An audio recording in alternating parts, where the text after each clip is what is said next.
Hey everyone, Dave Asprey, Bulletproof Executive, here with Bulletproof Radio. Today's guest is Dominic D'Agostino. He's an assistant professor of molecular pharmacology and physiology at USF Health Morsani College of Medicine, and one of the guys I really look to for knowledge about ketosis, that fat-burning state that we try to be in on the Bulletproof diet most of the time, but not all the time. So we're going to pick his brain today about how it actually works, the benefits of ketosis, the risks of ketosis, etc. He's presented at TEDx and done a ton of different studies looking at metabolic disorders, Alzheimer's disease, muscle wasting, cancer, oxygen toxicity, all kinds of cool stuff that you might not think applies to you if you just want to feel good all the time. But it turns out the things we learned by looking at the corner cases really help us know more about what's going on our end. Well, it looks like you work out a little bit. I've seen some pictures of you. I'd say you're a little more muscular than the average guy. Would you say that's true? Maybe. Yeah, I guess so. I'm pretty, yeah, I work out. It's part of kind of what I do, although I don't have a whole lot of time nowadays. But, powerlifting was a big part of, my college days. And I do kind of network pretty closely with the natural bodybuilding world and have a few close friends that are tied to that community. So, yeah, definitely an interest there. Now, at the same time, you're into the keto diet or different ways of getting into ketosis. Are you in ketosis all the time? I think so. Yeah, pretty much, unless I slip on my diet, unless I eat something out of the ordinary. But generally, if you measure my blood ketones, it would show that I'm in ketosis 95% of the time or more. Sometimes I overeat on, protein or occasionally I'll go out to the movies and have popcorn, but that's pretty rare. What? Special GMO events. Popcorn, no. Yeah. All right. Yeah. So 95% of the time. Yeah, pretty much. Yeah. Obviously, it's my research field, and I do it for practical reasons too, because staying in ketosis prevents me from getting hungry. So I eat 2 meals a day, spaced roughly about 12 hours apart. And, I come from a background of eating like 6 meals a day, and I can't imagine going back to that pattern of eating or having the time or patience to do all the food preparation and the shopping and everything involved in, eating multiple times a day, which a lot of people feel that they need to for performance. But I know that's not the case. You and me both. The idea of many meals a day is exhausting, and just why would you? So can you kind of summarize your research? I did my best. I mentioned some of the fields, but for people listening, imagine they're driving. Imagine that half of them have heard of ketosis. The other half may be interested in just how do they perform better or how do they lose weight. So a little bit of an explanation of ketosis, how you enter it, and also why do you care about it at the levels where you're doing research? Okay. I got into this research because I was intensely looking into an anti-seizure strategy and kind of exhausted all options. And then I discovered that the ketogenic diet, I thought it was used primarily for weight loss, but I discovered the real function of the diet, how it came about, was for controlling drug-resistant seizures. And it has roots back in the 1920s and earlier. And that was essentially what I was being paid to do, to develop an anti-seizure strategy for oxygen toxicity, which can happen while breathing a high-pressure oxygen with a special unit. The special ops guys use a closed-circuit rebreather, and it can create seizures if they dive too deep. And so the diet interests me. The evidence showed that it was probably better than most drugs out there, and obviously it didn't have side effects associated with anti-seizure medication. And I became interested in that, but more importantly, interested in how to mimic this with a ketogenic agent. And the ones that were out there are like MCT oil, but I wanted to develop a ketone ester, which, if taken orally, can put you into starvation level ketosis in like 15 minutes to a half hour and sustain it for hours. So in the process of developing that and testing that, we demonstrated that it's has a very strong anti-seizure effects, and that ketosis has a broad range of applications for neurological diseases and even cancer we're studying now. And from a performance enhancement point of view, ketones function as an alternative fuel for your brain and for your muscles too. So we are looking at the application of a ketogenic diet and also supplemental ketones to enhance cognitive performance and also physical performance. I'm working on some studies of my own, given that I make MCT oil and some of the even more filtered versions, like my brain octane stuff. Yep. I'm interested in the cognitive performance aspects of it, so I've done some limited experiments with EEGs, and it's kind of amazing what mental endurance does when you have ketones in the body. Where can I get some of these ketone esters you're talking about? Sign me up. Well, they're pretty new, actually, at least in our lab. The military has been working on these things for a while, maybe the last 10 years, but probably in only the last few years have they been able to be produced in a way that's safe and that can be applied to humans. Ketone esters probably won't be available for a while as a nutritional supplement. Maybe as a medical application. They taste horrible. Stomaching them is really a hard thing. There is a product I've heard is that they taste like ass, like worse than glutathione so far. Is that true? Yeah. Yeah, they do. There's not a whole lot of people who have consumed them, so I probably know the person you're talking about, because there's a very limited amount of people who have used these. Maybe some advanced athletes and military guys. Yeah, this military connection. Okay. There is, Patrick Arnold. There's a chemist. He's a chemist. He has a company called Prototype Nutrition, and he sells a product called KetoForce, and that is kind of like a poor man's version of a ketone ester, I think, and it's essentially ketones that can be absorbed and rapidly assimilated and used for fuel. And our lab has found that that's a very effective way to elevate ketones, but it's even more effective when it's combined with MCT oil. So we're testing this right now, and the performance, the application for this for cognitive function and performance is very real, and I think it would be best used if in athletes that are already keto adapted, meaning that their systems are already used to kind of utilizing ketone bodies as an energy substrate. And when we're in a keto adapted state, the mechanisms for utilizing and transporting ketone bodies to muscles in the brain are upregulated. And I have a hunch, just based on our research, that a person wanting to enhance performance would be best suited to use this in combination with a low carbohydrate diet. So this has been kind of an ongoing question. I use a lot of the brain octane, which is the shorter chain MCTs extracted from plain MCT oil. And I use both of them, but I get a lot less of the GI problems when I use that. And I use it primarily for cognitive enhancement, and I'm doing probably 4 tablespoons of the stuff a day, sometimes a little more, sometimes a little less.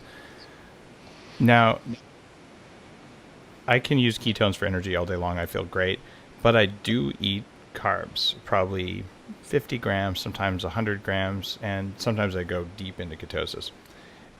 Am I going to be able to burn ketones and use those at the same time there's some glucose in my body if I have an extra normal amount of ketones because I'm taking all that oil? Yes. The work of, recently there was a Joe LaManna, who's a top ketogenic diet researcher, gave a talk here at University of South Florida, and his research has shown that ketones spare glucose in the brain. So the brain will preferably use ketone bodies over glucose. And I get this question a lot. Are ketones the preferred source of energy for the brain? And I get this question, no less than 50 times, I think. And I always said, well, we don't know that. The emerging research that's just starting to come out and will come out in the next year will demonstrate that ketone bodies are, in essence, a preferred fuel, that the brain will use them in place of glucose and spare glucose. We know from the work of Richard Veach and several others that ketones are a very efficient metabolic fuel, probably more so than glucose. So you have an alternative fuel that can potentially enhance, metabolic efficiency and ATP production, and that can spare glucose. And I think that's in part the big advantage of the ketogenic diet is that, when you're following a ketogenic diet and you're exercising, you can tap into your fat reserves and mobilize fat as a fuel source more efficiently, and thereby preserving glycogen stores. So, and the ultimate determining factor, in how long you can go is the preservation of glycogen stores. Once they're depleted, you basically bonk. If you're on a carbohydrate-restricted diet, your diet sounds like it's carbohydrate-restricted. 50 to 100 grams is, and you're essentially in ketosis. You're bouncing in and out. I think you're probably an active guy. Yeah.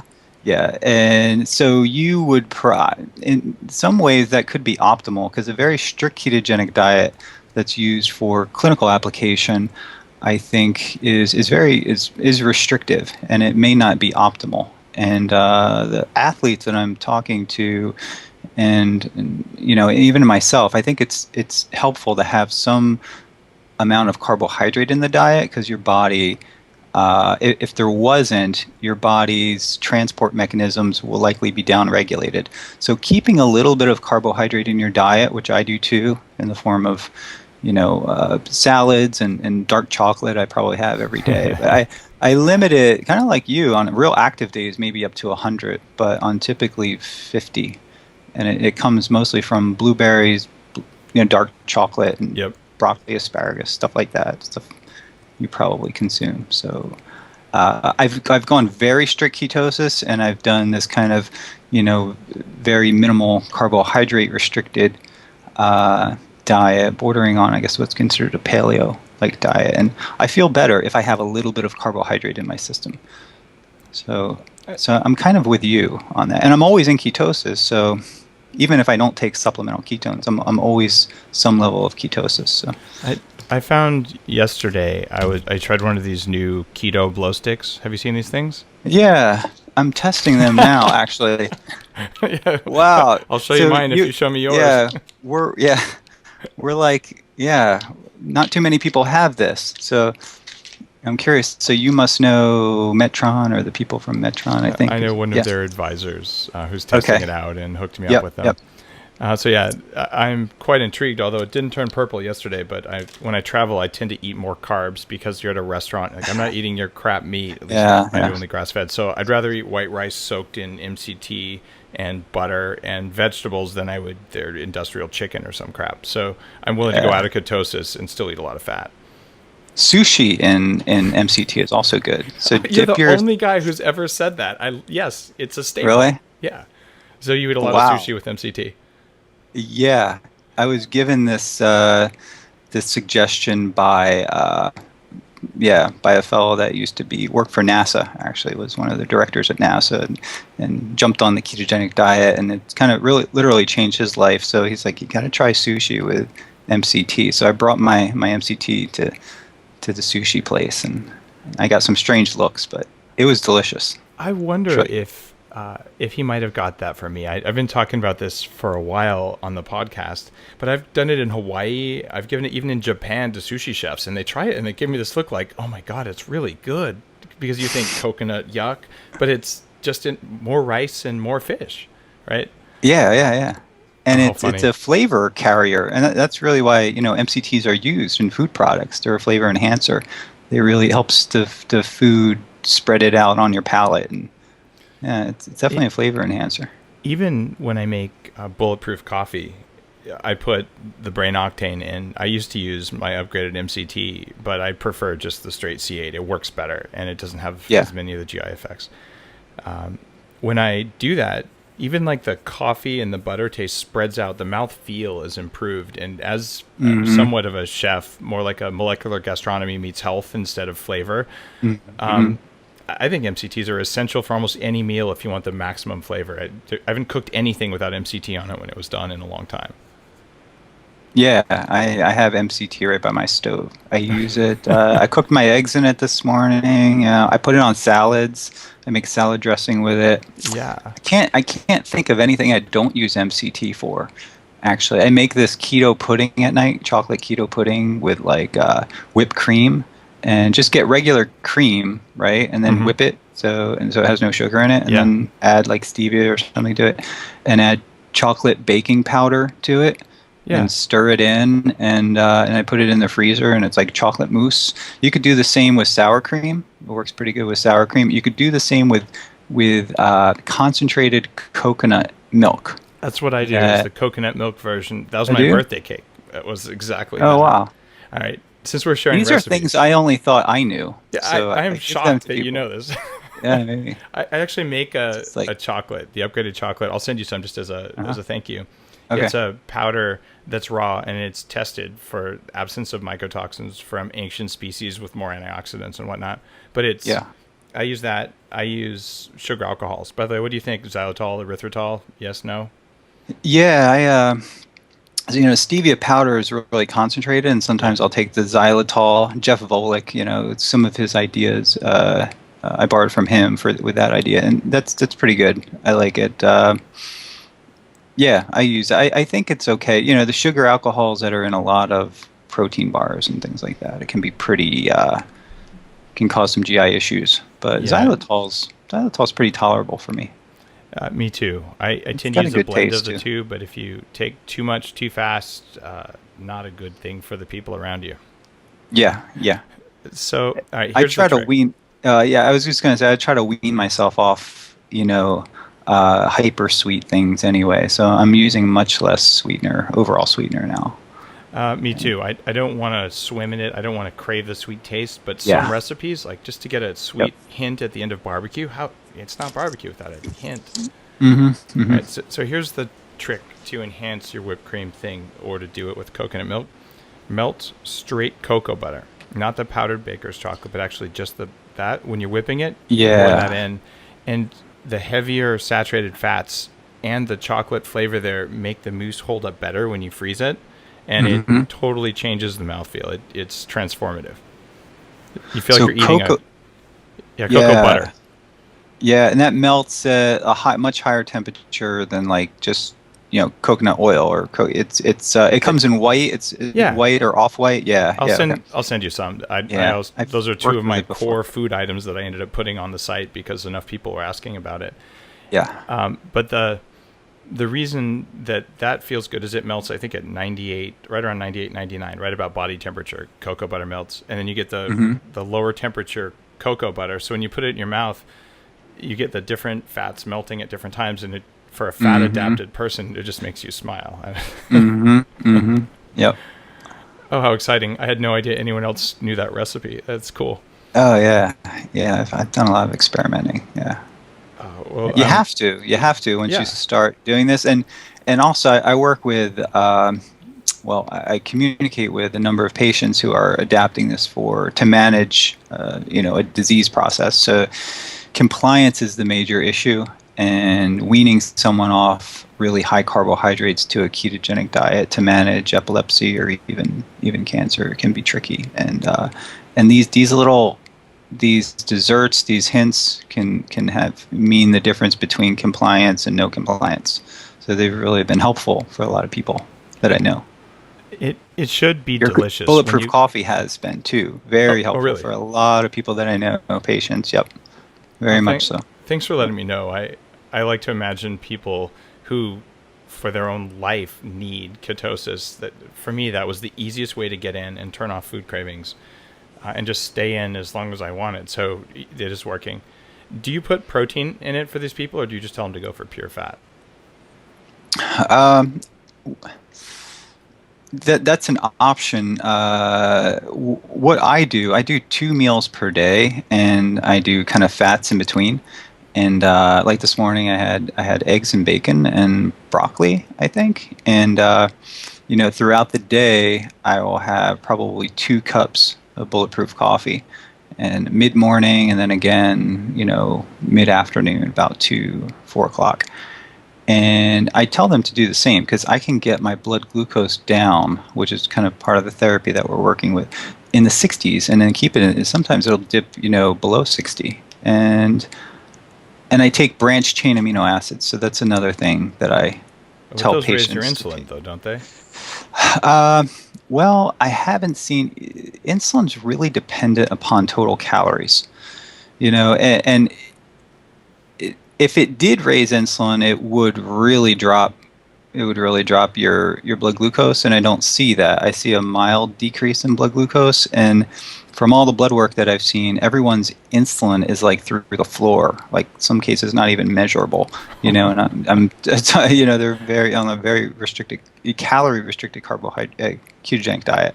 So if it is, it's very transient, and I believe if your body's hungry, if you're at a calorie deficit, the insulin will likely stimulate, muscle. Your muscles are hungry, so the little bit of glucose that's available will go into muscles.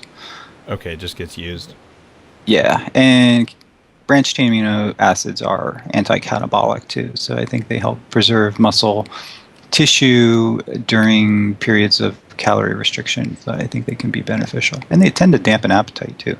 Are you on a calorie restricted diet usually, or not? No, I don't.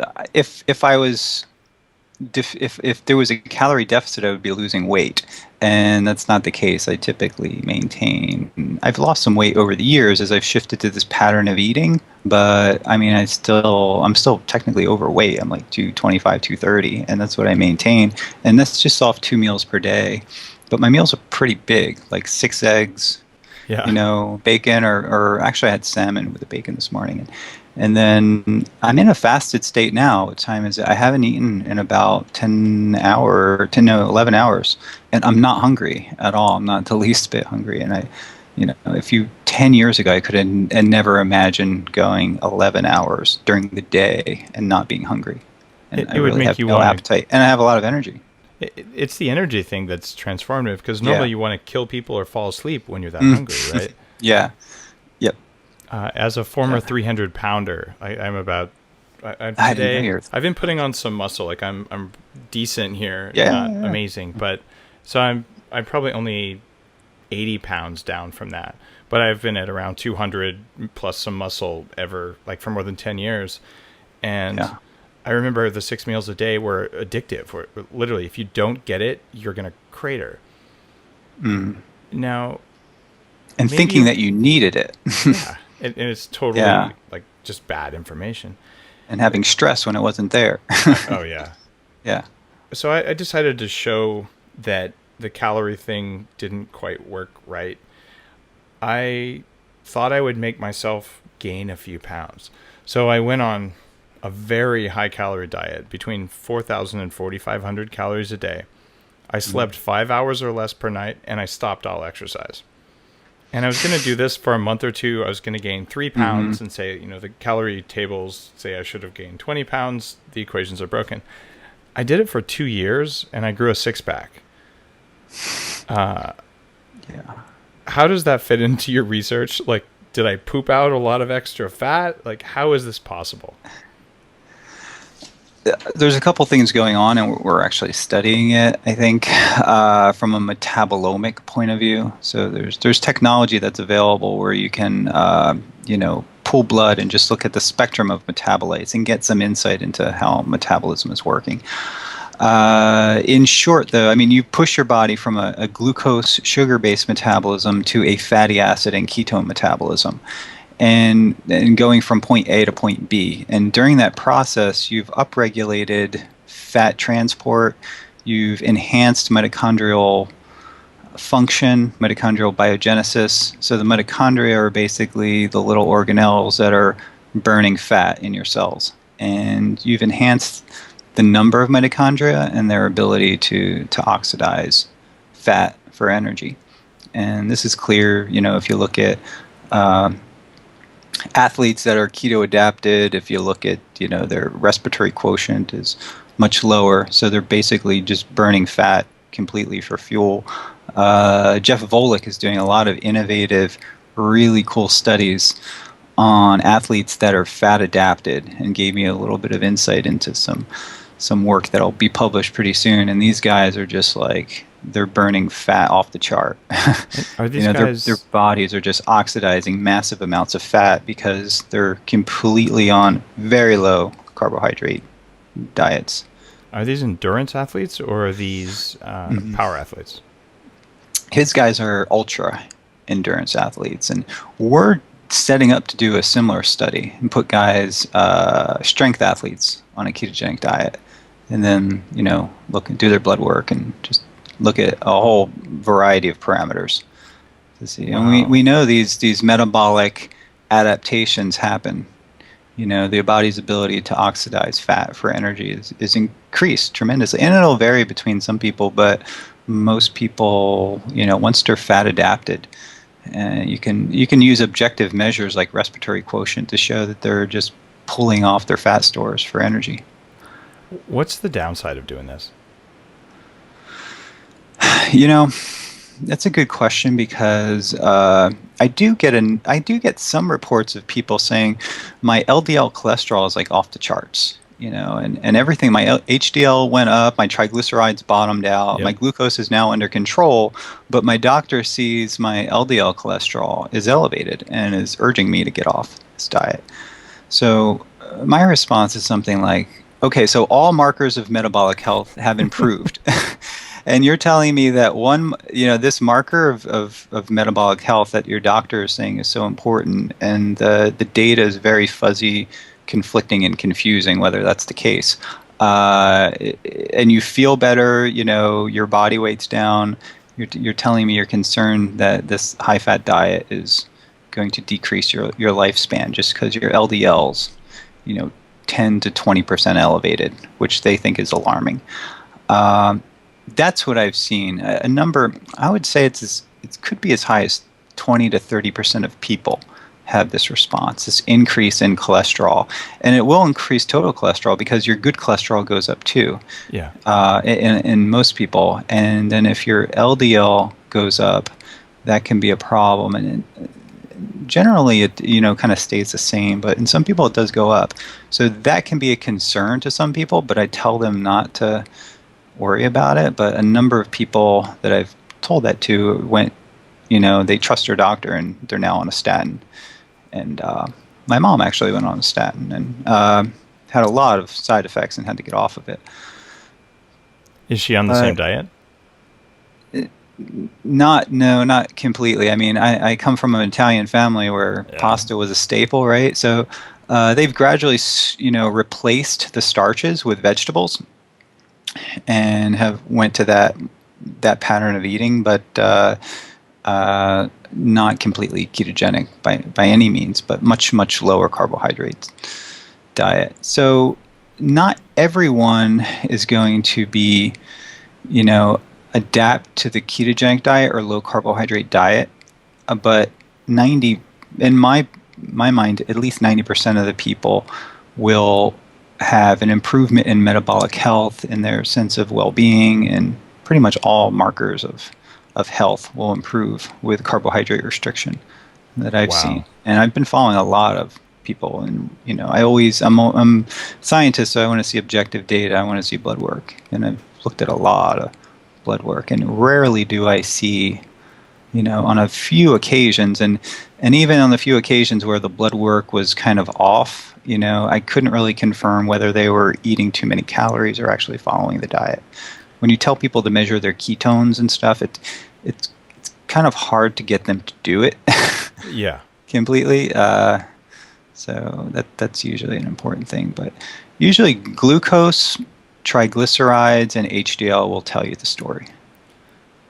They're the things that and The big things ones. like C-reactive protein, and markers of inflammation are important. But That was my next question. So yeah, I notice when someone goes on the Bulletproof diet, which is a cyclical ketogenic diet, I tell them once every week, maybe 10 days, eat some carbs to let yourself, come out of ketosis and then go back in.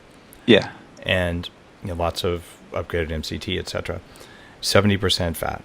When they do this, you'll see HDL go up, you see triglycerides drop.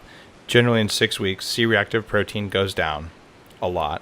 Homocysteine goes down a lot. Yeah. But I also look at LP-PLA2 because if LDL goes up, which it does in some percentage of people, including me, my total cholesterol is 250, 260. A couple of people have gone up to 300, people I work with.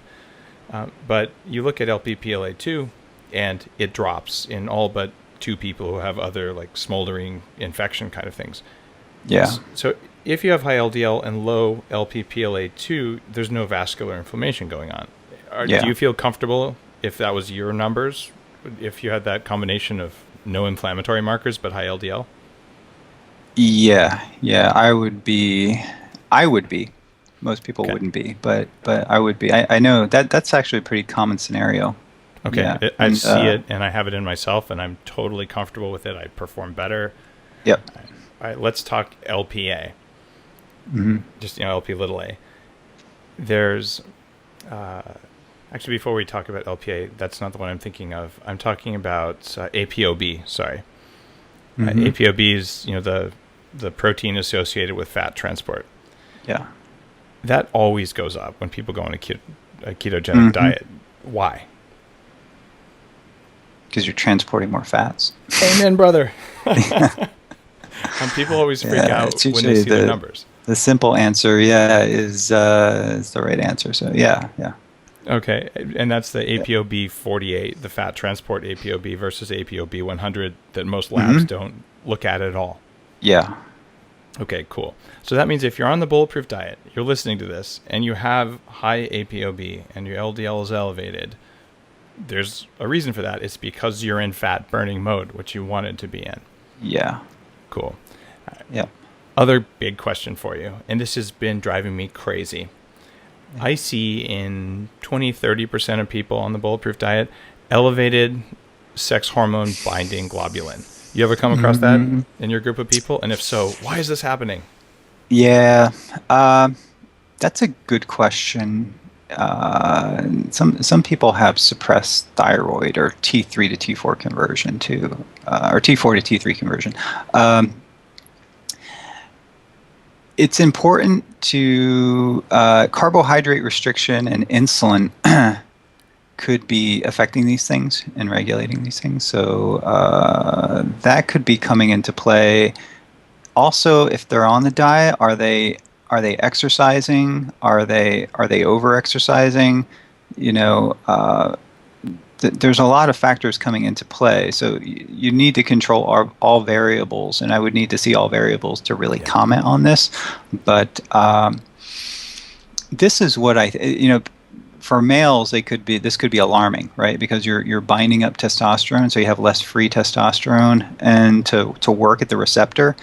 But this is what I know is that when you're exercising, especially lifting weights, your androgen receptor density is going to increase at the cell membrane, and the little bit of even if your testosterone goes down or more of it's bound and less in the free form, it's going to be more anabolic. Your receptor sensitivity will be higher, your androgen receptor density will probably be elevated, and I've seen people that have a lot of muscle mass. They go on a ketogenic diet, they perform very well, they retain their lean body mass even after losing a significant amount of fat.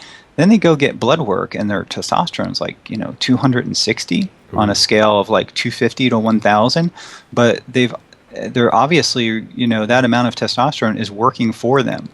So I think the muscle becomes sensitized to the effects of anabolic hormones and insulin too. Your insulin sensitivity goes up, and you secrete very little insulin, but it's working well. A couple athletes that I know can consume carbohydrates, and their blood glucose doesn't even go, above like 90 or 100 with a carb meal. Because they're so sensitive. Yeah, because they're so sensitive. All right, this is so interesting. I wouldn't be alarmed. To tell you the truth, I don't know exactly why it happens, but I have seen that with carbohydrate restricted diets, and people who over-exercise too will tend to have a higher sex hormone binding globulin. Okay. So that's kind of a stress response. Okay. One of the recommendations I make for people on the Bulletproof diet is follow Body by Science. Every 7 to 10 or 14 days, lift really heavy things until you can't anymore for 15 minutes and spend a lot of time recovering. Once you do that, don't tend to have this problem. The ones who have to do a workout every 2 days to get the opiates, those guys tend to run into this problem more. Exactly. Okay. That's what I've seen. I'm a minimalist when it comes to working out. Like maybe I go heavy maybe once, maybe twice a week if I'm not traveling, and then just hit some chin-ups and push-ups and things at the house. I do whole body vibration, more for the lymphatic circulation, but you get the muscles down. Yeah. And then I do, actually, everything I've got right now is all from electrical stimulation. I haven't picked up anything heavy in a while, but it's pretty heavy electricity. Yeah. I haven't done that, but I'm aware of its benefits through different for recovery type things and for therapy type. I was shocked at what it just does for I look like I've been lifting, but I really haven't, and I'm kind of like, this is neat. So we'll see when this machine sore? You can get so sore you can barely walk. Okay, that's a good indicator that it's actually giving the force generation that's needed. I remember when I was younger, in the back of magazines like Muscle and Fitness, you see dudes all wired up with these things, and it would just put millivolts into the muscle, not enough to really cause significant contraction. But I know now that there exist devices that can really cause a strong stimulation. And I had such stimulation on my sternum. I got a bruise for the first time from using this thing. Like interesting. It's rock hard. It's like you have 100 pounds and you're really trying to just crank on your delt. But the machine I have it's a prototype. You can't even buy it. Okay. So when you do it, this obviously hurts a bit. So why don't you just exercise? Does it have benefits? Does the contractile force like above and beyond what you could do if you just lifted weights? It is. And you also get neurological benefits. So you get more myelination of the nerves, which is what I'm going for. Okay. So faster response times. Greater, yeah. So it's out there, and I'm not suggesting this for everyone by a long shot. The Body by Science protocols are well proven. At the same time, I get a much better vascularization, allegedly more mitochondrial growth. Yeah. And I'll tell you in another couple months where I end up, but so far I've put on about 12 pounds of muscle in the past month or so in, 10 minutes every other day kind of thing. I'm intrigued, yeah. Are you familiar with blood flow restriction? Occlusion training it's called? No, it sounds awesome. Yeah, so, you put wraps around your arms here or around your legs, and you can lift 20% of the load that you normally do. And by impeding blood flow back, you essentially create, an acidic environment in the muscles, and you create, intermittent hypoxia, and that activates, a variety of growth factors, including IGF-1 at that muscle where you're impeding blood flow, and you have significant increase in muscle protein synthesis. And one of my friends, Jeremy Lonecki, has published extensively. The Japanese people have been looking at blood flow restriction. They call it occlusion training. So just do a quick search on occlusion training, and you'll come up with a number of articles. One was written by a good friend of mine, Lane Norton. He's advocated this. Lane is a top natural bodybuilder, and I've trained with him. Calf training with him is very painful in this approach. So there's legit science. There's even journals, journals of occlusion training. And so Would you you can hook use. me up with Lay? I want to get him on the podcast to talk about this. What a cool idea. Yep. All right. Yeah, I'm gonna. that sounds right up your alley. Yeah, I'm It's gonna kind of get like someone biohacking. it turns out this podcast is now #1 ranked on iTunes in health. So Really? about 500,000 people a month will hear it. Yeah. So this is Yeah. a way to get these ideas out there where people believe they have to work out, 45 minutes a day, going for a run every day to feel good. It's like Yeah. you're a pretty darn knowledgeable guy who's doing research on exercise, natural bodybuilding. You look great, and look at what you're doing. It's so different than what the mainstream's doing, and I'd argue it's more efficient and certainly more interesting. I'm all about saving time. So Yeah. time is very important. Yeah. All right. One other big question you might be able to answer. About a year and a half ago, when I was doing my 4,000 calorie a day thing, I decided I was going to try and eat like an Eskimo.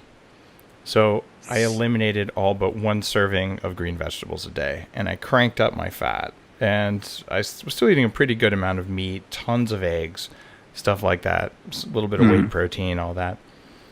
And I did it for 3 months. And during that time, I went deep into ketosis, but I started waking up 9 times a night. I'd wake up feeling exhausted. My ZO showed just almost no, in fact, 0 deep sleep. I had super dry eyes, super dry sinuses, a rasping cough that wouldn't go away. And eventually I developed food allergies at the end of that I hadn't had before. Have you seen this on people on extreme ketosis kind of diets like that? What exactly were you eating? So eggs, for one thing, right? Eggs, which, by the way, I gave myself an allergy to my great annoyance. They were like one of my staple foods for 30 years. Overeating eggs. Probably because I was overeating them. And also Your because I believe that I stopped making mucus because of the dry eyes, the nose problems, that I just didn't have enough polysaccharides to make it. And so the mucus that lines my gut went away. So I got gut permeability, and some of my favorite foods made it through my gut. And when I went off that diet, some of my other things like honey and sweet potatoes, which is how I refuel, boom, both of those I've got food reactions to now. You ever seen that before? No, but I think, this kind of diet, an extreme ketogenic diet, or maybe eliminating some foods that may have been providing some micronutrients that were essential for cellular function could have in a way sensitized you. I don't know how. I know ketogenic diet, when people start it and get into ketosis, there's actually a flood of stress hormones. Yeah. And there's, the immune system is an immensely complicated thing, but everyone's body can react differently to stressors. And so you might have had like an overactivation of the immune system where it's picking up and detecting certain proteins or food constituents are identified as antigens when they otherwise weren't before. And I know, in a calorie-restricted ketogenic diet state, the body is kind of hypersensitive.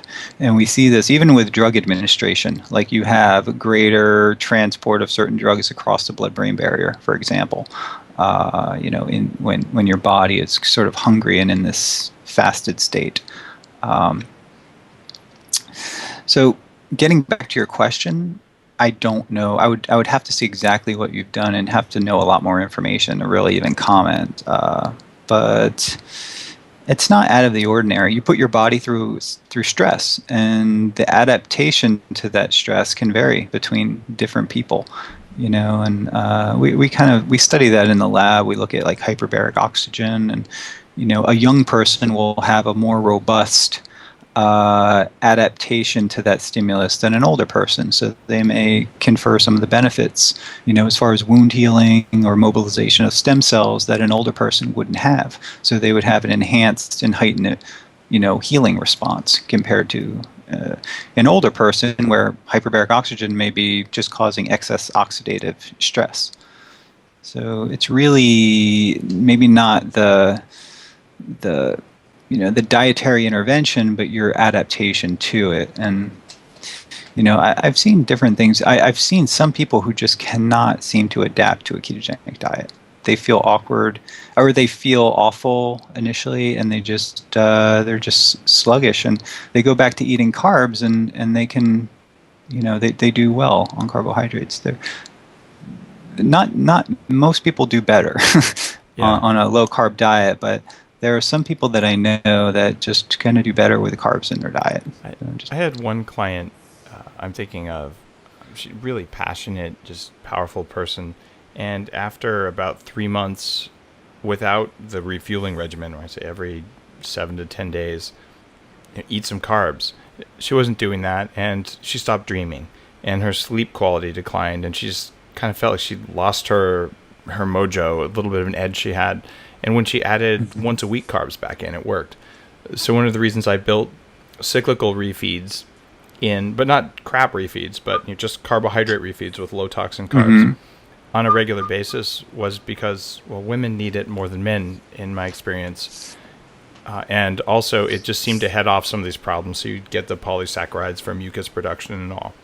I wonder if the people who don't adapt to a wholly ketogenic diet would adapt to a cyclical one pretty easily. Yeah, that's a good question. Cyclical, I mean, that can vary between one diet that I followed before going completely ketogenic was ketogenic except, during my workout, I would throw in carbohydrates, about 30 to 50 grams right around the carbohydrate. And I called that the targeted ketogenic diet or cyclical. So, and the carb frequency would depend on how many times I worked out per week. If it was 5 days a week, I was eating carbs 5 days a week, but it was kind of a smaller amount. I think women in particular do not adapt to the ketogenic diet as well as most males. And I think, they'll get cranky, they'll get some hormone issues and stuff. And I think that a lot of it, they do need some insulin, and they do, their hormone production seems to be somewhat dependent upon, carbohydrates to some extent. They seem to do really well, though, on MCT, whether or not they're in ketosis. Yeah. Have you seen research about MCT and thyroid activation at all? Not MCT, but calorie restriction and thyroid. Your thyroid active T3 will definitely go down with calorie restriction, and your body temperature will go down with time. So, and some people who get on a ketogenic diet will comment on that, but what they kind of fully don't appreciate is that in many times a ketogenic diet will result in self-restriction of calories. So there'll be a mild amount of calorie restriction associated with a ketogenic diet inadvertently. And calorie restriction over time can lead to a decrease in active thyroid. Excess training too much can lead to I remember Ben Greenfield was I was talking to him recently, and he had some thyroid issues he thought resulted from ketosis, and and I was like, we were at the Ancestral Health meeting, and I was like, what's your training like? And I was like, wow, I think all my hormones would be in the floor if I was to do that kind of insane training regimen. I don't know, my body probably could never take it. But I've talked to him about that too. I'm like, oh, did you? Yeah. Like, you're gonna get old someday, dude. Like, I know you're trying to protect yourself everywhere, but maybe the answer is to not do that to your body.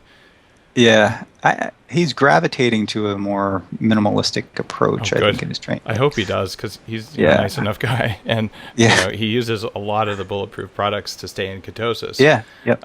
And in fact, I'm having him on the show at some point coming up. I think after he does the Ironman, like drinking upgraded MCT kind of stuff. The question though is like long-term longevity stuff, which is, I'm as much an anti-aging guy as I am a performance guy, and I just don't believe that the chronic cardio for years and years is going to make anyone live better, ketosis or not. Where do you come down on that spectrum? It varies between people, but I think, I do very little, if any, cardio. I used to in the past, and I've experimented with it. I mean, I was into mountain biking for a while, and did a variety of, different cardio things. And your body quickly adapts to it. So it's it's like you're a rat on a treadmill, you just kind of keep going with it. And if you stop, there's always a rebound effect. It's time consuming. There's just, when it comes to metabolic health, lean body mass will always kind of win over over cardiovascular exercise in objective measurements of improved metabolic health. So decreased blood glucose, better insulin sensitivity, markers, your lipid profile overall will improve with a strength training exercise, a weightlifting routine that optimizes lean body mass. So you're building metabolic tissue or metabolically active tissue that's just burning fat and helping to keep your blood glucose low, which is going to decrease inflammation and everything else. So I know a number of people who've done, like in preparation for contests or events, who have just over-exercised, and there's only a certain amount of time in the day. You can't just keep adding hours and hours of aerobic exercise. Over time, it's going to catch up to you. Like you just can't you can't do it. And when you stop, people become insulin resistant. And I've seen their blood work. Like, interesting.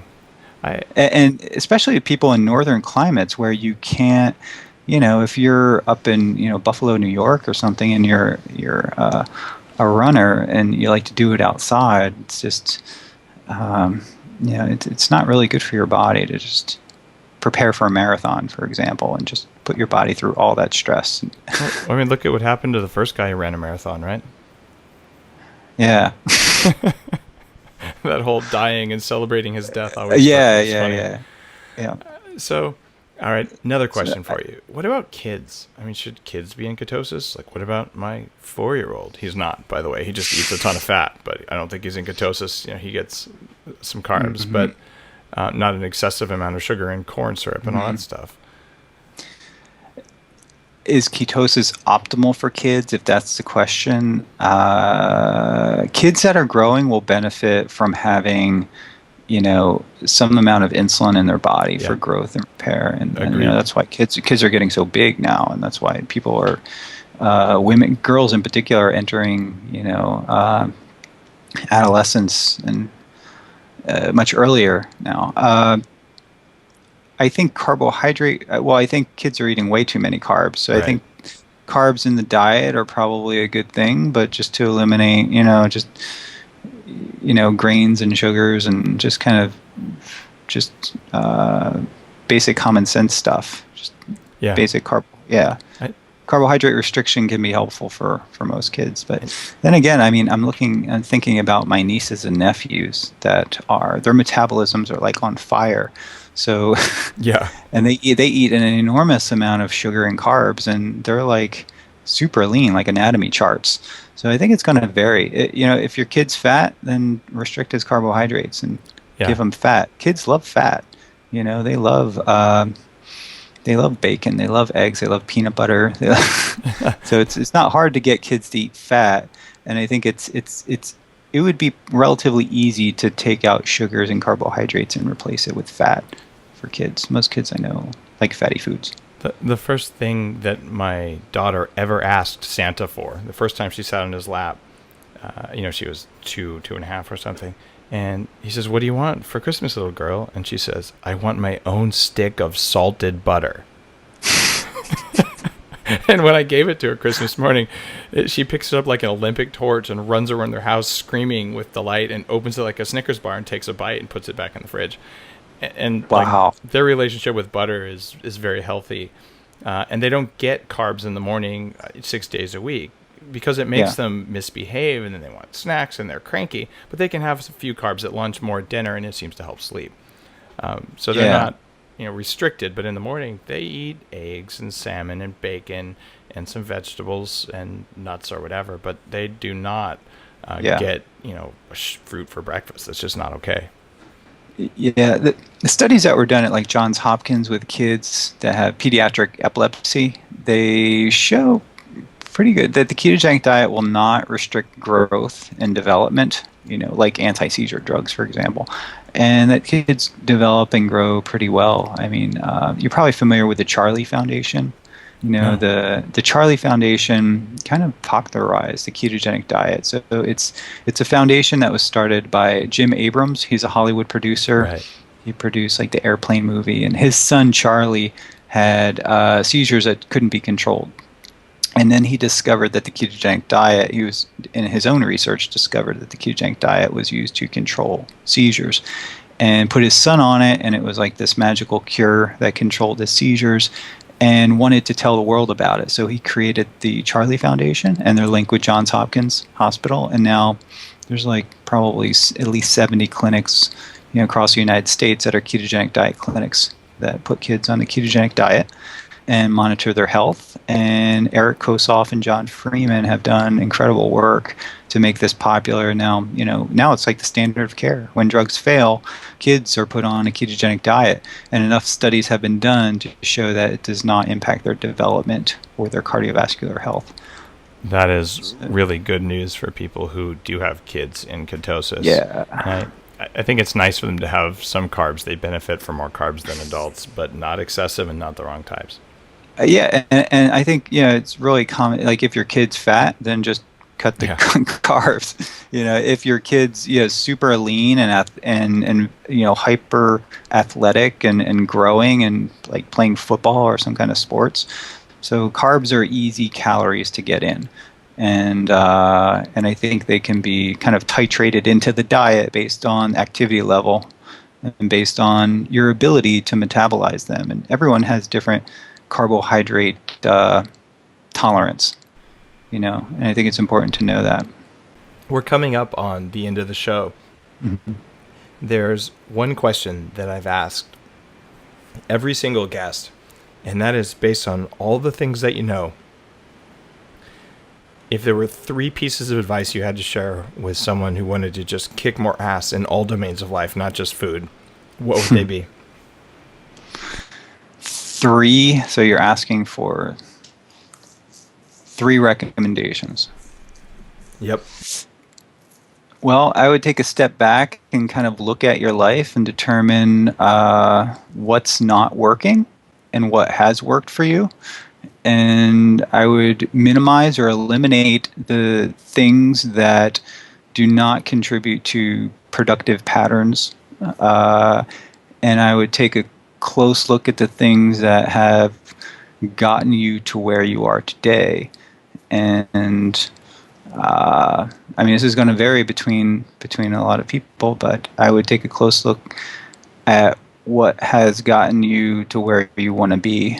And these things are usually associated with time management. For me, personally, it's diet and nutrition. So following a ketogenic diet has actually been liberating in that it's been able to free up a lot of time for me.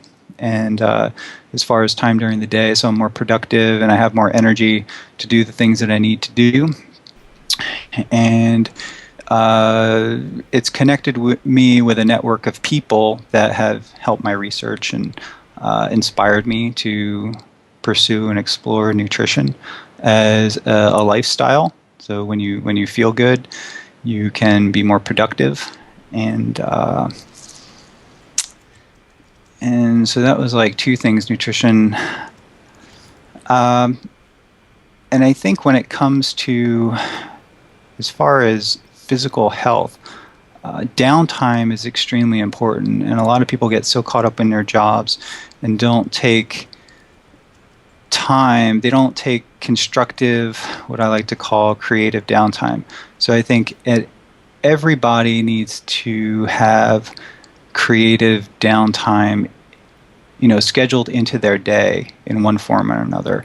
For some people, that may be playing with their dog, taking their dog for a walk, I don't know, working out, exercising, walk in the park, fishing or whatever. But I think that needs to be incorporated into a person's day every day, if they can. Obviously, there's some situations where they can't.